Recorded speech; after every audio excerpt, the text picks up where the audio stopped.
My name is Eleanor Whitmore, and at 73 years old, I thought I'd seen every kind of betrayal this world had to offer. I was wrong. When my own daughter-in-law and my precious grandson conspired to strip away my independence, they made one critical mistake. They underestimated a woman who'd built a financial empire from nothing. You see, when they took my car keys away, claiming I was too old and unsafe behind the wheel, they thought they were protecting me. But what they were really after was my money, and when I discovered the depth of their deception, I realized that sometimes the people closest to you are the ones who hurt you the most. Before I tell you what happened next, I want you to know that this story gets more shocking with every twist. If you're enjoying stories about family betrayal and financial manipulation, please hit that subscribe button and ring the notification bell. It really helps our channel grow. And if you have your own story about ungrateful family members trying to control your finances, share it in the comments below. Trust me, after you hear what my daughter-in-law Victoria did next, you'll have plenty to say. Now, let me take you back to that fateful afternoon in Portland, Oregon. It was a crisp October afternoon when they staged what they called an intervention. My son Marcus had driven up from his law practice in downtown Portland, bringing Victoria and my 18-year-old grandson Tyler with him. We sat in my sunroom overlooking the Willamette River, the autumn leaves painting the hillside in shades of gold and crimson. I'd lived in this house for 40 years, ever since my late husband Charles and I had moved here when his tech company went public. "Mom, we need to talk," Marcus began, his voice carrying that patronizing tone I'd grown to despise. He was 52 now, with graying temples and the soft belly of success. But in moments like this, he still sounded like the petulant child who'd once demanded ice cream for dinner. Victoria leaned forward, her perfectly manicured hands clasped together. At 45, she was still beautiful in that calculated way that money could buy: blonde highlights, Botox, designer clothes that whispered wealth rather than shouted it. "Eleanor, darling, we're worried about you." I set down my teacup with deliberate precision. "Worried about what, exactly?" "You're driving," Tyler chimed in, not meeting my eyes. My grandson, once my closest ally, the boy I'd helped raise while his parents built their careers, now sat slouched in his chair like a reluctant co-conspirator. "Grandma, last week you couldn't find your car in the grocery store parking lot for 20 minutes. And I raised an eyebrow. I was distracted thinking about the quarterly reports from my investment portfolio. Just because I'm 73 doesn't mean my mind is failing. Marcus pulled out a manila folder. "Mom, we've been talking to Dr. Hendricks. He says at your age, reaction times slow down, vision deteriorates." "Dr. Hendricks said no such thing," I interrupted. "My last physical was perfect. 20/20 vision, blood pressure of someone half my age, and reflexes that would put most 40-year-olds to shame." Victoria's mask slipped for just a moment, revealing something cold underneath. "Eleanor, we're not saying you're incompetent. We're saying it's time to be practical. You don't need to drive anymore. We can arrange for car services, or Tyler could drive you places when we're not available." That's when I saw it, the real agenda hiding behind their concerned expressions. This wasn't about my safety. This was about control. I know what you're thinking. Surely they had Eleanor's best interests at heart. Well, stick with me, because what happens next will show you exactly why you should never trust family members who suddenly become concerned about your independence. And trust me, Victoria's real plan was far more sinister than I could have imagined. Don't forget to give this video a thumbs up if you're enjoying this story of family manipulation. After they left, I sat in my study surrounded by 40 years of financial documents, legal papers, and investment records Charles had taught me well before his death 5 years ago. Trust but verify, he used to say, so I decided to verify. Just what my loving family was really after. The first red flag came when I reviewed my recent bank statements. Small transfers I didn't remember authorizing. 500 here, 1,000 there. All go into an account I didn't recognize. When I called my financial advisor, Margaret Chen, she revealed something that made my blood run cold. Eleanor, I've been meaning to discuss this with you. Your son Marcus has been asking about your estate planning, specifically about the trust fund and your liquid assets. He seemed particularly interested in your Portland property portfolio, my Portland property portfolio. The secret I'd kept even from Charles in his final years, 15 rental properties I'd quietly acquired using a shell company I'd created in the 1990s. Properties that generated nearly $40,000 a month in rental income, properties that weren't listed in my will because I'd planned to gift them to Tyler on his 21st birthday, a surprise that would set him up for life. But there was more. Margaret's voice dropped to a whisper. Eleanor, I probably shouldn't tell you this, but Victoria came to see me last month. She was asking about power of attorney forms and what would happen to your investments if you were declared incompetent. The word hung in the air like a curse. Incompetent. Not dead, that would take too long and require too much patience. Incompetent was faster, cleaner, and would give them immediate access to everything I'd worked for. I hung up the phone and stared out at the river, my mind racing. They weren't trying to protect me, they were trying to rob me, and taking away my car keys was just the first step in stripping away every freedom I had left Dotto. If only I had known what I was about to discover, the plan I was forming would expose not just Victoria's greed, but something even worse, a conspiracy that went deeper than I ever imagined.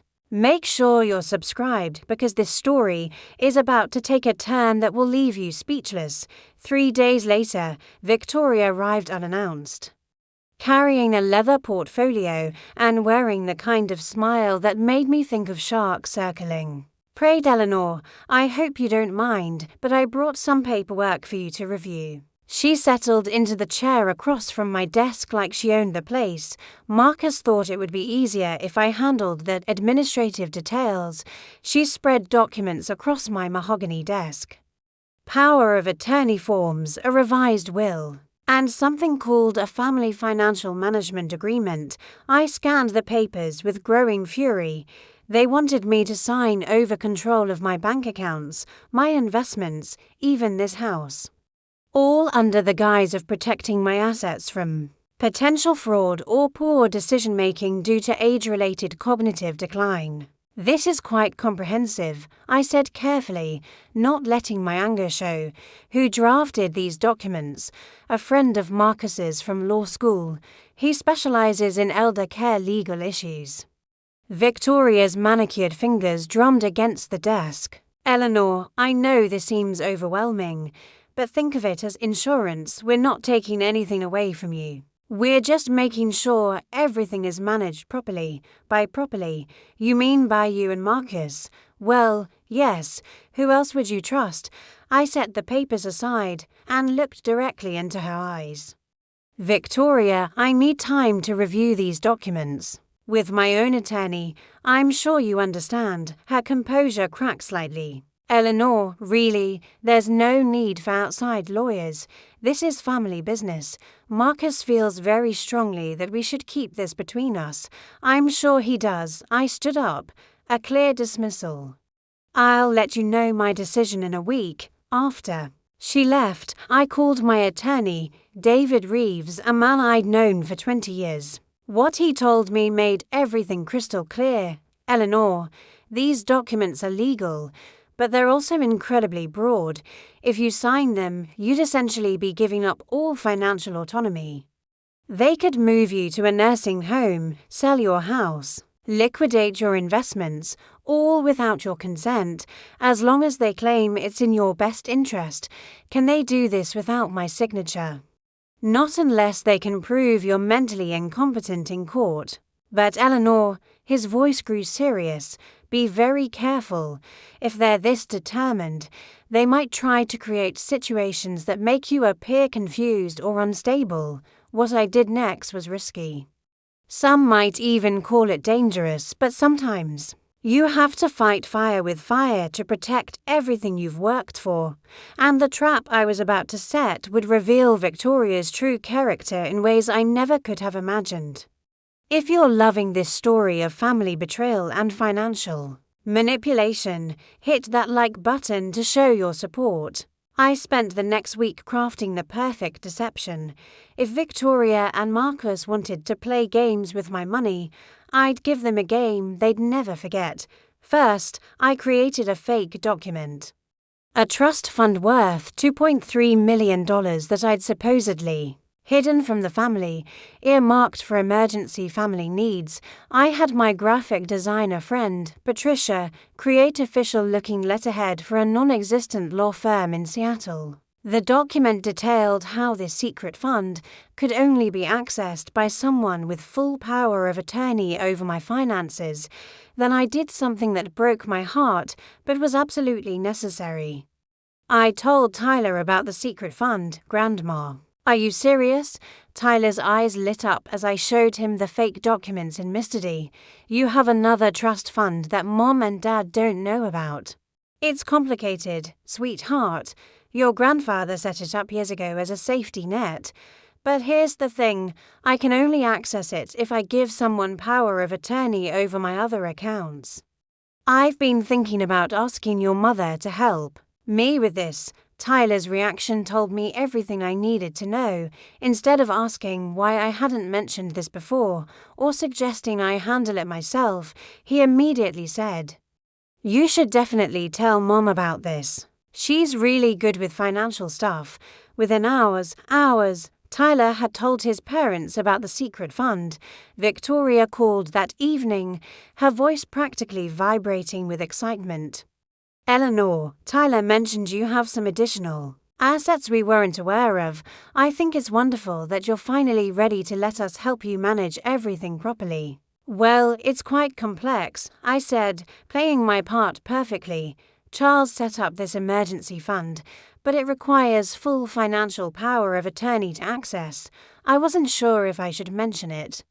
But with everything that's been happening, Eleanor, of course you should have mentioned it. This is exactly why you need professional management. Why don't Marcus and I come over tomorrow, and we can sign all the papers at once?" The eagerness in her voice was nauseating. Here was a woman who claimed to love me, who called me Mom. And she was practically salivating at the chance to get her hands on money she thought I was hiding. Ladies, what happened next broke my heart in ways I didn't think were possible.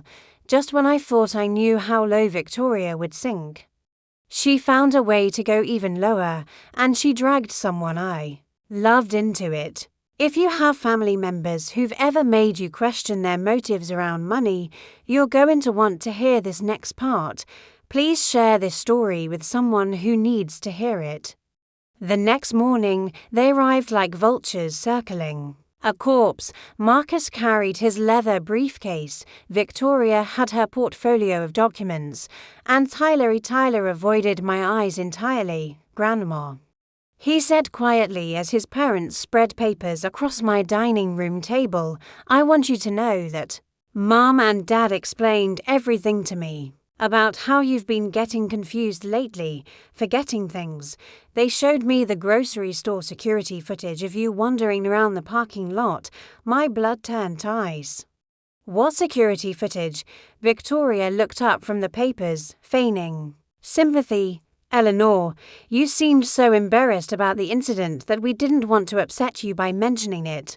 But Tyler was worried, so we requested the footage just to understand what happened." "And what did this footage show?" "Exactly."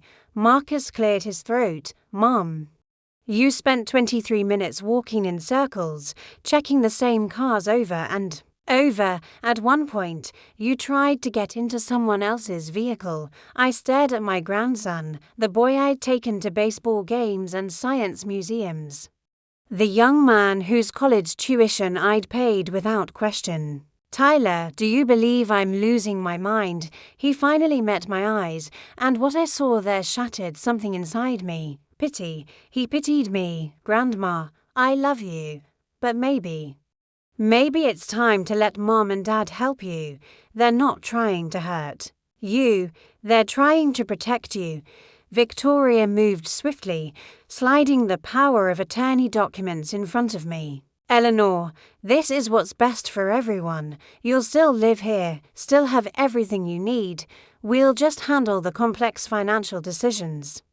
I looked at the three people I'd loved most in the world, and I saw strangers who had conspired to paint me as incompetent, who had manufactured evidence of my decline, who had turned my own grandson against me.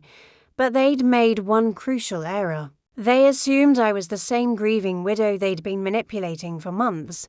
They had no idea who they were really dealing with. You know what? I said, picking up the pen. You're absolutely right. I have been feeling overwhelmed lately, Victoria's eyes gleamed with triumph as I signed the first page. Margaret was right, and I knew it, but I had come too far to back down now.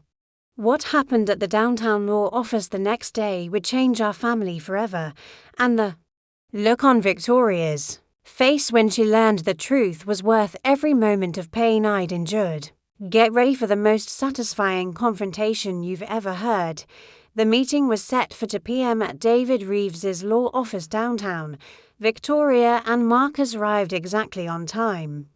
Both dressed in their finest, him in a $1,000 suit, her in designer everything. They thought they were coming to finalize the transfer of the secret trust fund. David's conference room overlooked Pioneer Square, and the autumn sunlight streaming through the tall windows cast everything in golden light. It seemed appropriate, somehow, for what was about to unfold. Thank you all for coming, David began, his voice formal and professional, as Eleanor's attorney. I need to verify a few details about this trust fund before we proceed. Victoria leaned forward eagerly. Of course, what do you need to know? David opened a folder and spread several documents across the mahogany table. Well, first, I need to understand how you learned about this fund, since it's not mentioned in any of Eleanor's official financial records. Marcus shifted uncomfortably. Tyler overheard our mother discussing it. She seemed confused about the details, so we offered to help clarify things. I see. David's expression remained neutral. And you've reviewed the documentation she provided about this $2.3 million trust. Yes, Victoria said quickly. It all seemed legitimate, interesting. David picked up the fake documents I'd created. Because according to my research, Hartwell, Mason and Associates, the law firm listed on this letterhead, doesn't exist, never has existed. The colour drained from Victoria's face. What do you mean? I mean Mrs. Whitmore, that someone created fraudulent documents. The question is, who? Marcus found his voice. There must be some mistake. Mom showed us these papers herself.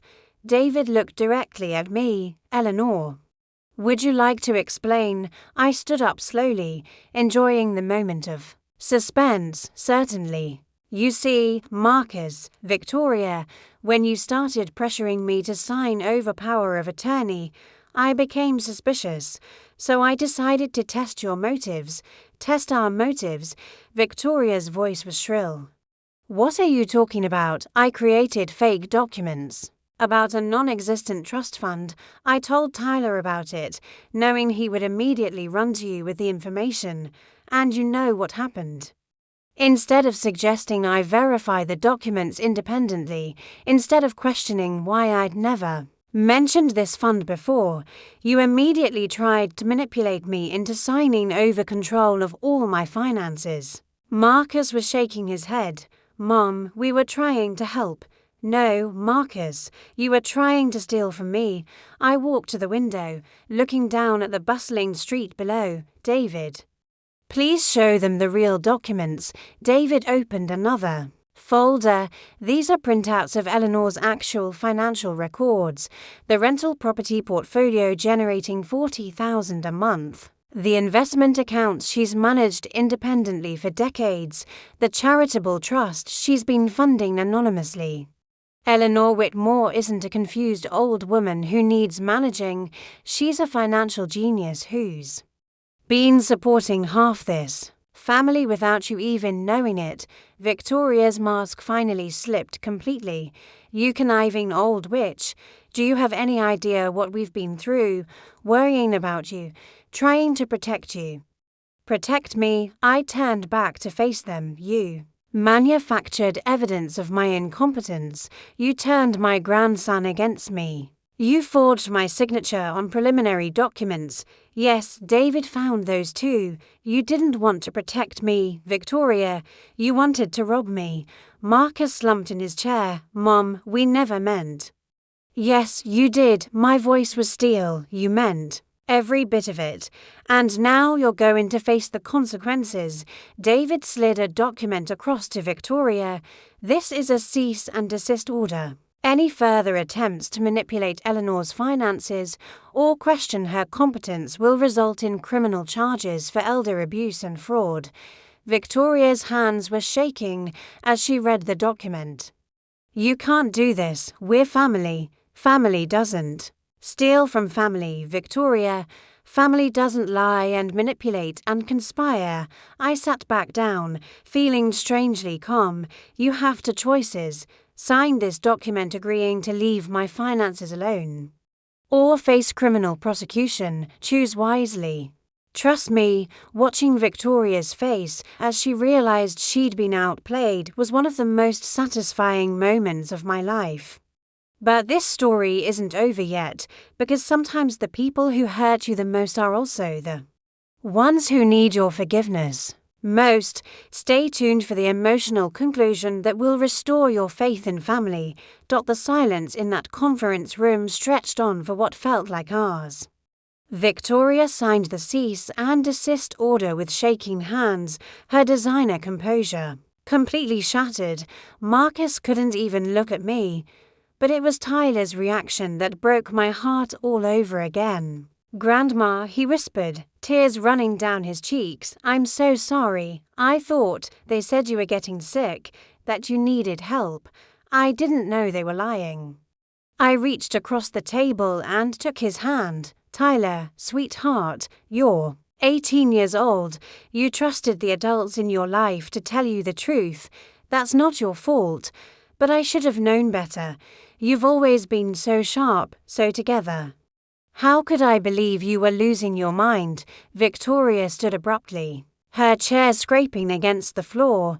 This is ridiculous. Eleanor, you've made your point.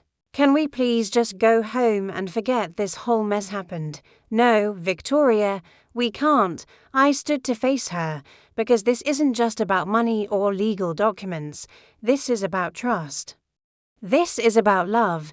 This is about what family really means. Marcus finally spoke, his voice barely audible. Mom, I know we screwed up, but we really did think we were helping. Marcus, help me understand something. In all the years since your father died, have I ever given you reason to doubt my judgment?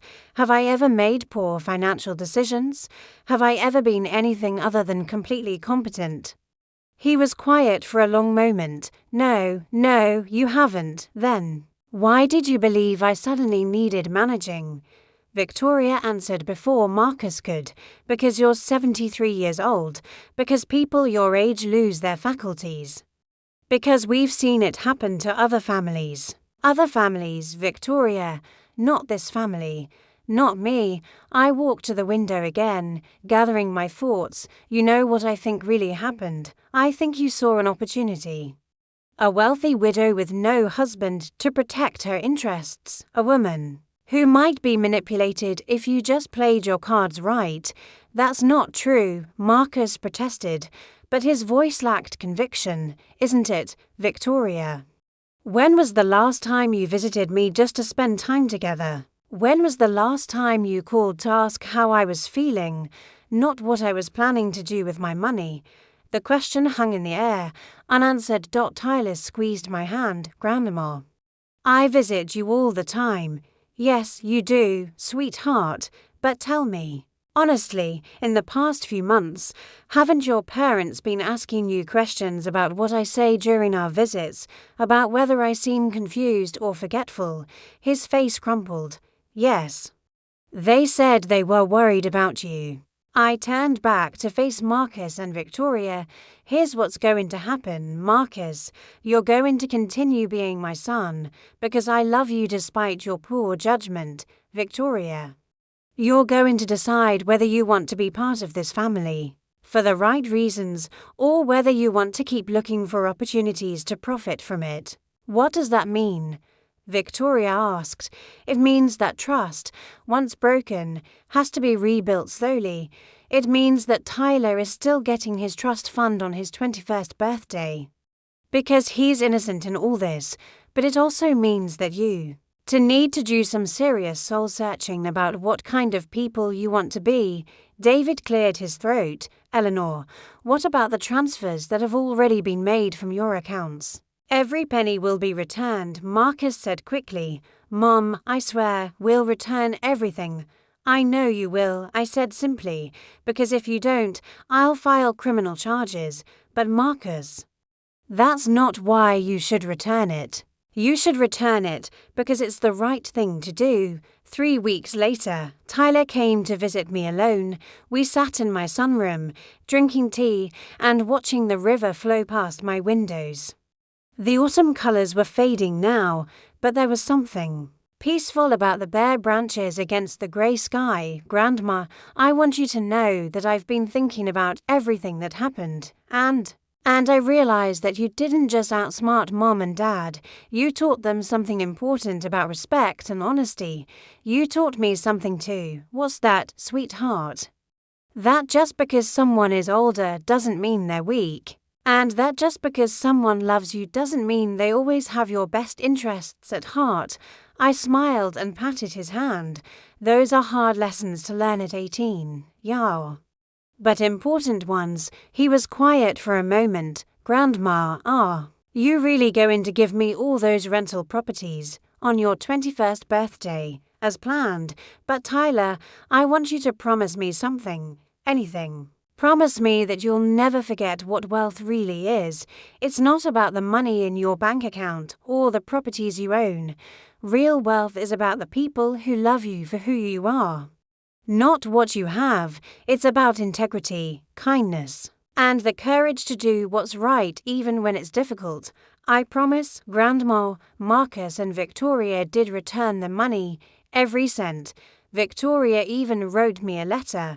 Not an apology exactly, but an acknowledgement that she'd let greed cloud her judgment. Marcus took a different approach. He started visiting me every Sunday, not to discuss finances or legal matters, but just to spend time together. We talked about books, politics, his work.